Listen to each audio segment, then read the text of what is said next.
Hello and welcome to Section 2 of Chapter 31, American Life in the Roaring Twenties. Today we're covering the Golden Age of Gangsterism. This is all from the American pageant for U.S. history, all the way through Radio Revolution. We got a lot to do. We're going to jump right into it. So prohibition, illegal alcohol, you can't buy it, can't sell it, can't make it. You can drink it if you can find it. If you need illegal goods, the mafia or organized crime is really good at getting it to you. And so they're there to step in like, hey, I heard you need some booze. I will get you some. And so there's turf wars between these rival gangs on who can get the most booze to the people, because Americans have a thirst for something that they're told they can't do anymore. The event that typifies this violence is the St. Valentine's Day Massacre in 1929, when the Bugs Moran gang was gunned down by Al Capone's henchmen in a basement with machine guns, killing I think 7 people. And it's just kind of typified the gangsterism, the bad stuff that happened in the 20s. And so Al Capone, Scarface, made millions, made a fortune, and ruled over Chicago for 6 years. He was so powerful you could get beer in Chicago, which gangsters didn't do because it was less bang for your buck.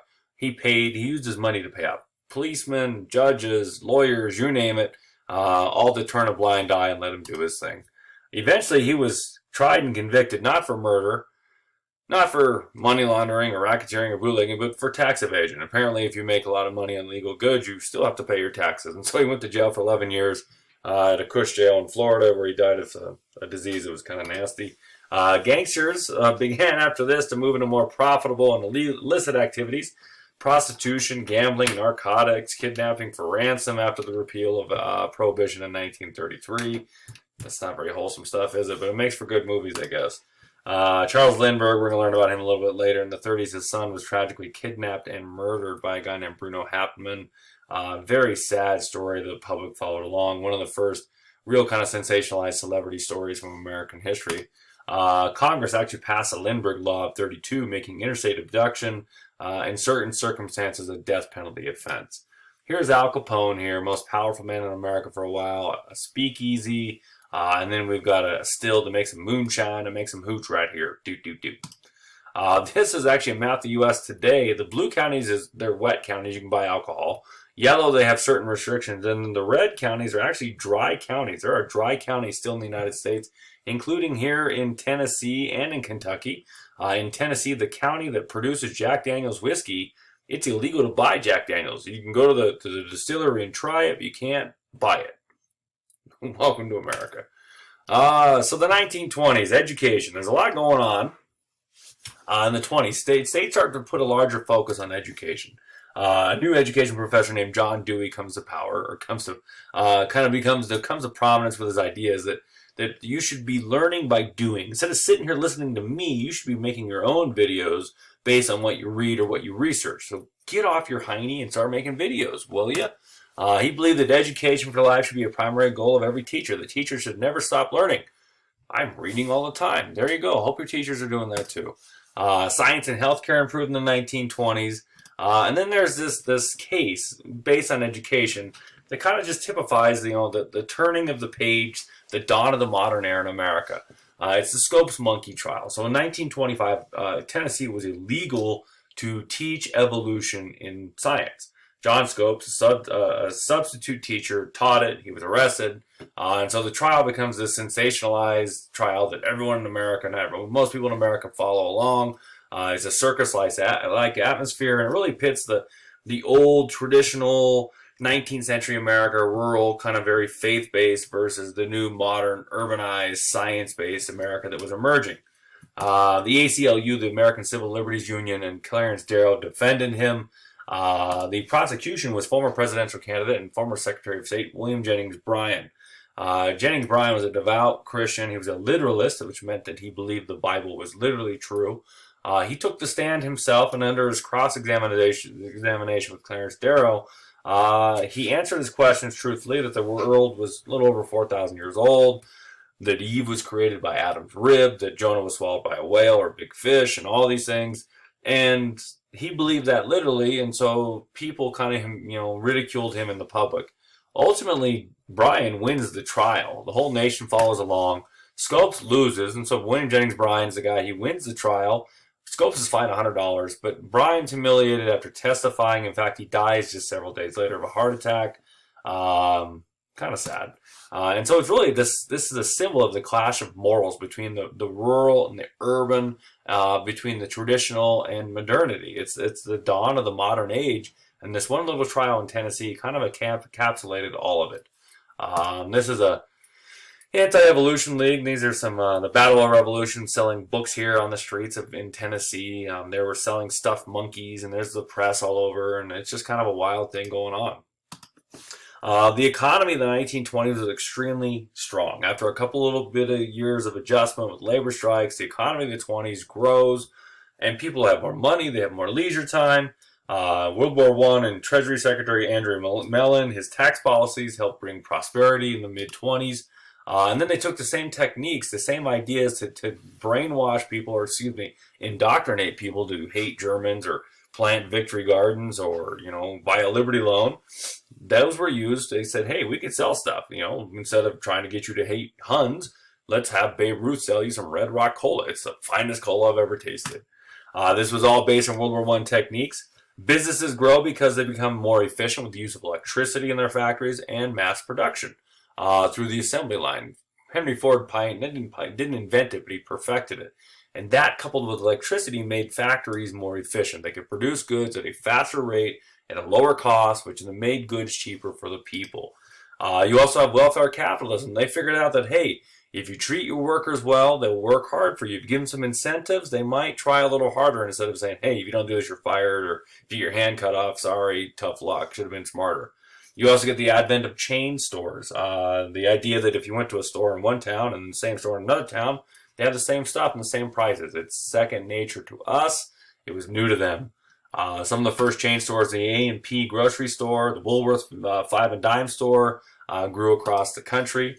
People began buying things on credit, buying things in installment. Hey, this is the birth of modern capitalism here in America. Prosperity led to increased personal debt. People took out loans, and if there's a lot of debt, that boom could also lead to a bust, which is a little foreshadowing for the next chapter, Great Depression. Okay, here's some advertisement. More doctors smoke Camels than any other cigarette because they didn't know they were bad for you. We'll skip that one on the top right. It's naughty. And they're happy because they eat lard. Okay, some 20s facts. Just to show you how strong the economy of the United States was. America made the following percentage of items in the world. 80% of all movies in the world made in America. Yeah. 85% of all cars made in America. Kansas had more cars than all of France. Take that, Frenchies. 42% of all manufactured goods in the world were here in the United States. America added more new phones in 1926. Not phones total. We added more new phones than Britain had completely in their whole country. America had half of the world's gold reserve. If you take basically all the gold of the rest of the world, we had half of it. We had as much as them combined. That might be a problem in the 30s too. And so with that extra time, that extra fun, that extra money, people look for ways to entertain themselves. And so sports become a big business in the consumer economy of the 1920s, as were fads. These things that would come and go in about a year. Everyone was doing it for a year, and then the next year something came along. We have them today. We call them viral sensations, or we just say it goes viral. I mean, you guys, I don't know if you remember the Harlem Shake, planking, Tebowing. Right now it's TikTok. A couple years ago, like every little boy was doing Fortnite dancing, doing all this stuff. And now all you girls are doing pretty much the same thing. I'm looking at you girls. I know some guys are doing that too. Some renegade stuff, whatever. So the big sports of the time: baseball, football, boxing, golf. Now that football is largely college football. Baseball was America's pastime, and that's largely due to Babe Ruth, pictured here. Babe Ruth, an orphan from Baltimore who had a knack for playing baseball. He's founded by a scout. He was originally playing the minor leagues for the Baltimore Orioles, and then he got moved up to the Boston Red Sox. George Herman Ruth is his real name, and when he showed up for his first day, the scout was known for finding young talent, and they said, oh, there's so-and-so's new Babe. The name stuck. Babe Ruth was a pitcher, a left-handed pitcher that was so prolific with the bat that on his off days from pitching, he also hit. Later on, the Boston Red Sox, their owner was strapped for cash for financing a play, sold him to the New York Yankees, the lowly New York Yankees at that time, and then it changed the fortune of the two franchises forever. Ruth changed the game forever. He hit 54 home runs, I believe, in 1921. In 1927, he hit a whopping 60 home runs. He was so beloved. He was so popular. They had to build a new stadium for him, Yankee Stadium, the old Yankee Stadium, the house that Ruth built. At one point, he gets a bigger contract than the president. And the press asked him, hey, babe, how do you justify that? You're making more money than the president. He replied, I had a better year than they did. Some other sports stars, Red Grange, the Galloping Ghost from the University of Illinois. College football was huge, but when the Galloping Ghost joined or signed with the Chicago Bears, it legitimized pro football. Bobby Jones was an amateur golfer, won numerous tournaments, and helped founded the Masters tournament, which is held in April in Augusta National in Georgia. Jack Dempsey, the Manassas Mauler, the heavyweight boxing champion, originally from Colorado. And then Gertrude Elderly, she swam the English Channel, first woman to do so. Not sure why, but people like doing feats. They like to say, hey, look what I did. I swam the English Channel. We're like, yay, we're making progress. That's what they did in the 20s. Some of the fads, Mahjong was a tile game before it was a computer game. Crossword puzzles came out in 1924. Flagpole sitting. Do yourself a favor. Look that one up on YouTube. There's a great video about it. Based in Baltimore, Shipwreck Kelly, all this stuff. People put a plank on a flagpole and just sat there. Don't know why. And then dance marathons.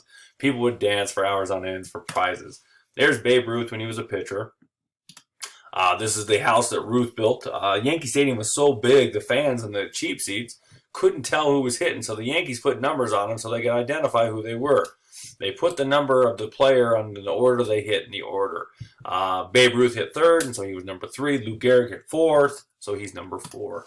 This is the Red Grange, the Galloping Ghost. Bobby Jones, the golfer. We have Shipwreck Kelly on a flagpole sitting. Mahjong, flagpoles, crossword puzzles, and a dance marathon. That guy's asleep. This is just crazy stuff. I'm telling you, check out the video. It's really good. Oops, it went back. That's Gertrude Ellerly, and then we have Jack Dempsey here, the heavyweight boxing champion. The 20s changes also because of the automobile. The advent of cars, which were originally kind of a tool for the rich that were kind of unreliable, really changes in the 20s and then become a necessity. The car industry, the big three, Chrysler, General Motors, and Ford, were centered in Detroit. By 1929, 23 million Americans had cars. And so the whole nation becomes this car culture. Everything was centered around cars. It changes the whole nation, much like the railroads did in the 1800s, in terms of the verbiage, the language, the culture, how society functioned, the economy. Cars do the same thing in the 20th century. And at the center of it was Henry Ford.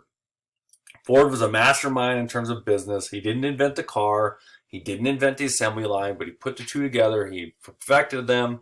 And then when the Model T came out, the Tin Lizzie as it was known, the price would go down year to year. In fact, he got it down to $310 in 1921. You could buy a used one for around $50, depending on if you can find a good deal. In modern money, that's about $4,065 in 2015. Go try to buy a new Ford for $4,000 right now. I dare you. Good luck. The 15th million Model T rolled off the assembly line in 1927. The idea was that you put everything on a conveyor belt on the assembly line, and you would do one job only. Maybe you put on the tire on the front passenger side, and you did that every day, and you got very good at it, very efficient, and so they could speed up the process of making a car. Originally, the first Model T, it took them like 14 hours to make one of them. They were so efficient they could get a new Model T to roll off the assembly line every 10 seconds. And so he adopted Frederick Taylor's scientific management techniques, and so a new car was being finished every 10 seconds. That's not start to finish. That would be amazing. Ford used to brag you could get in any color you wanted as long as it was black. The reason they chose black is that paint dried the fastest so they could make the cars. Other car companies, though, started offering other features. You could get hard tops, electric starts, different colors. And so Ford decided they had to update the Model T. In an unprecedented move, they shut down their factory for 6 months to retool it, to redesign a new car, and in 1927 the Model A was released.